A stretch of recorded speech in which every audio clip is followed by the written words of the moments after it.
Hey, so today we're going to review my second program that I've created for my clients in the past, for my clients and for myself. This is my 8-week peaking program. Okay, I created this when I was an intermediate lifter, so I'd really recommend it for intermediate lifters more than novice or advanced lifters. So let's just dive straight in and have a look at this program. So the first thing you must do is choose your 1 rep max. Input your true 1 rep max for all these lifts, plus the rows, the front squats, and the overhead press. Then you need to basically choose pounds or kilograms for this program. 2.5 for kilos, 5 for pounds. This is your rounding. It rounds to the nearest 5 or 2.5. That's important. So let's have a look at what we're doing here. So let's go to the overview. Actually, let's look at that first. Actually, no, I'm going to look at the program.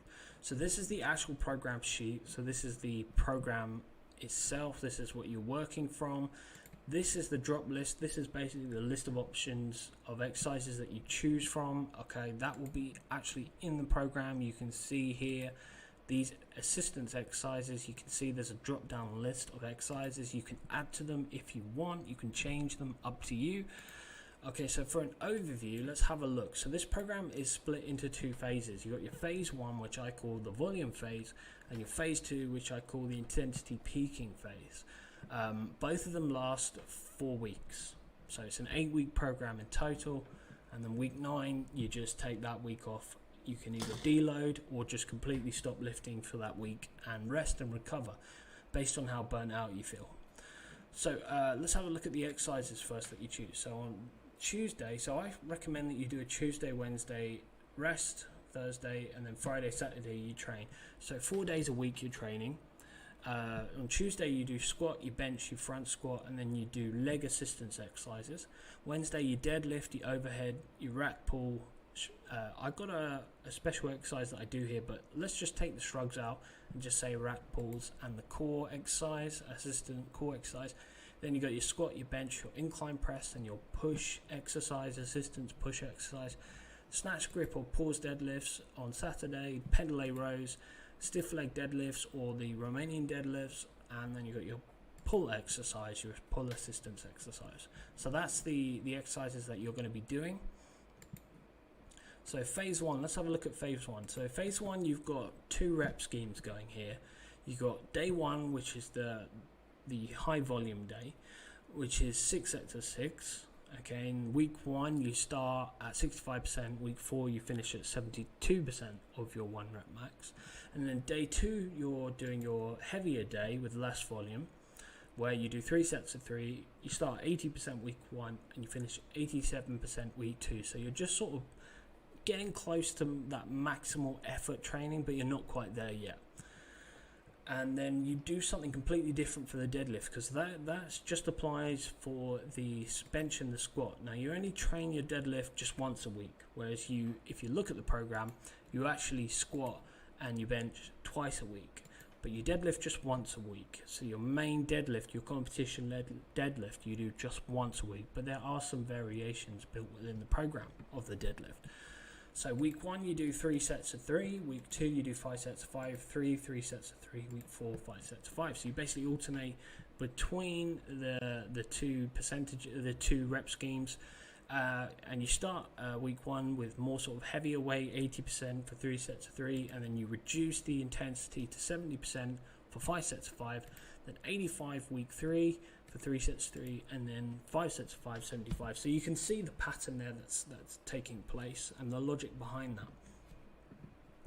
Now phase 2, you actually you train the bench and squat again twice a week, but you only train the deadlift just once a week, your competition deadlift.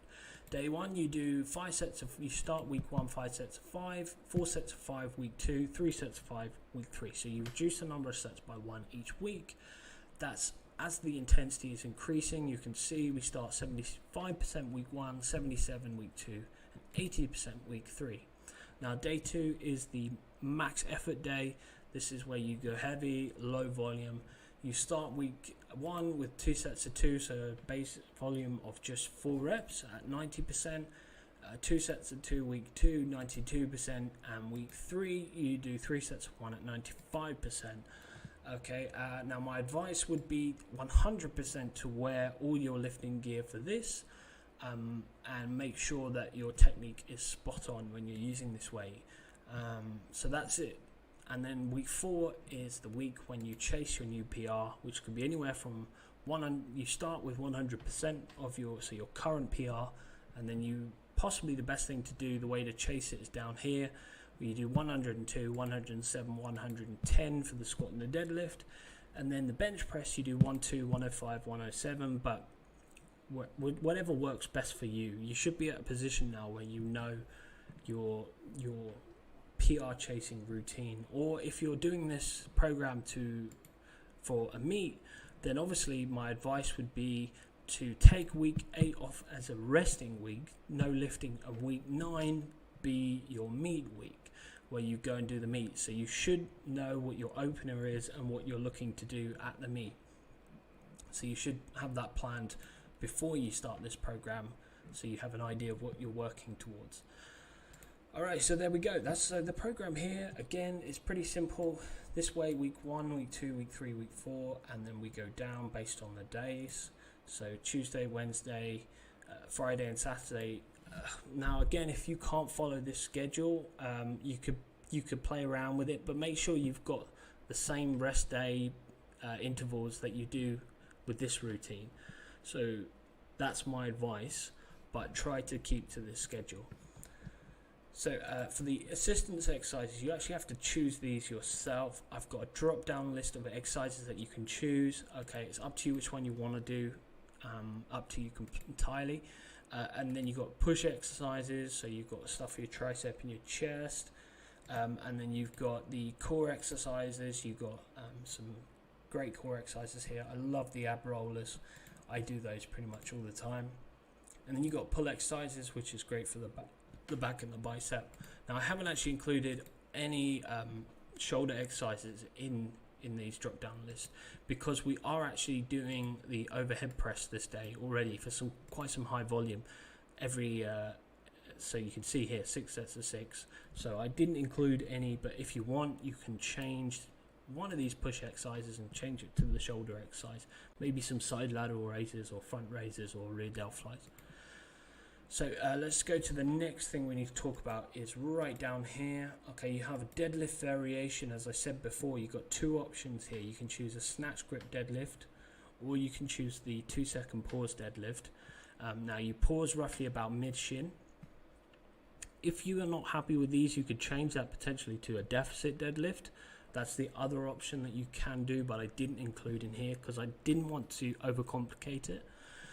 Now this is done at very low intensity, 45% week 1, 45% week 2, and then 50 week 3 and 50 week 3, and then 45, 45 and 50. So we do not work at high intensity heavy weight for these variations. These are to help you with sticking points.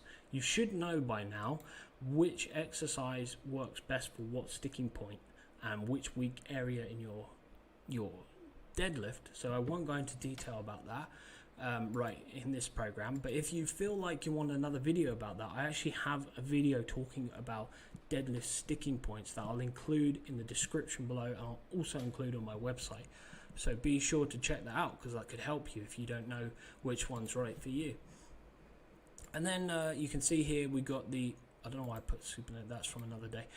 We've got RDLs and we've got the stiff leg deadlift. Now again, you should know by now which one works best for you. For me, I choose the stiff leg deadlifts all the time because it better fixes my weak points, which is my hamstrings and my lower back, more so than the RDL that I feel personally targets my glutes a bit more rather than my hamstrings and my lower back. So that's my personal opinion on that, but you choose which one's best for you. But the pendlay row, that must stay the same.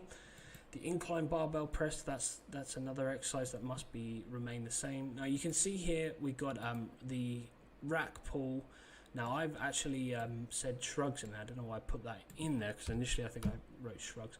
You got the rack pulls. Now for the rack pull position, I would advise just above the knee or mid knee or just below the knee, but no higher than that and no lower than that. You're working here pretty sub-maximal intensity and you're doing some volume here. So for this, I'm kind of working on strengthening my traps, my rhomboids, and just focusing on that explosivity of my lockout. That's the purpose behind this one, why I've chosen that exercise and I put that in here.